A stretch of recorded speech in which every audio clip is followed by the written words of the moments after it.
The Doctrine and Covenants Section 28. Revelation given through Joseph Smith the prophet to Oliver Cowdery at Fayette, New York, September 1830. Hiram Page, a member of the church, had a certain stone and professed to be receiving revelations by its aid concerning the upbuilding of Zion and the order of the church. Several members had been deceived by these claims, and even Oliver Cowdery was wrongly influenced thereby. Just prior to an appointed conference, the prophet inquired earnestly of the Lord concerning the matter, and this revelation followed. Joseph Smith holds the keys of the mysteries, and only he receives revelations for the church. Oliver Cowdery is to preach to the Lamanites. Satan deceived Hiram Page and gave him false revelations. Behold, I say unto thee, Oliver, that it shall be given unto thee that thou shalt be heard by the church in all things whatsoever thou shalt teach them by the Comforter, concerning the revelations and commandments which I have given. But behold, verily, verily, I say unto thee, no one shall be appointed to receive commandments and revelations in this church, excepting my servant Joseph Smith, Jr., for he receiveth them even as Moses. And thou shalt be obedient unto the things which I shall give unto him, even as Aaron, to declare faithfully the commandments and the revelations with power and authority unto the church. And if thou art led at any time by the Comforter to speak or teach, or at all times by the way of commandment unto the church, thou mayest do it. But thou shalt not write by way of commandment, but by wisdom.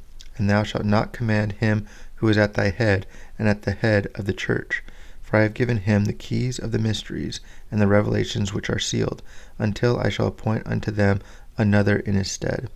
And now, behold, I say unto you, that you shall go unto the Lamanites, and preach my gospel unto them. And inasmuch as they receive thy teachings, thou shalt cause my church to be established among them. And thou shalt have revelations, but write them not by way of commandment. And now, behold, I say unto you, that it is not revealed, and no man knoweth where the city of Zion shall be built, but it shall be given hereafter. Behold, I say unto you, that it shall be on the borders by the Lamanites. Thou shalt not leave this place until after the conference, and my servant Joseph shall be appointed to preside over the conference by the voice of it, and what he saith to thee thou shalt tell. And again, thou shalt take thy brother Hiram Page between him and thee alone, and tell him that those things which he hath written from that stone are not of me, and that Satan deceiveth him. For behold, these things have not been appointed unto him, neither shall anything be appointed unto any of this church contrary to the church covenants. For all things must be done in order and by common consent in the church, by the prayer of faith. And thou shalt assist to settle all these things, according to the covenants of the church, before thou shalt take thy journey among the Lamanites. And it shall be given thee from the time thou shalt go until the time thou shalt return what thou shalt do. And thou must open thy mouth at all times, declaring my gospel with a sound of rejoicing. Amen.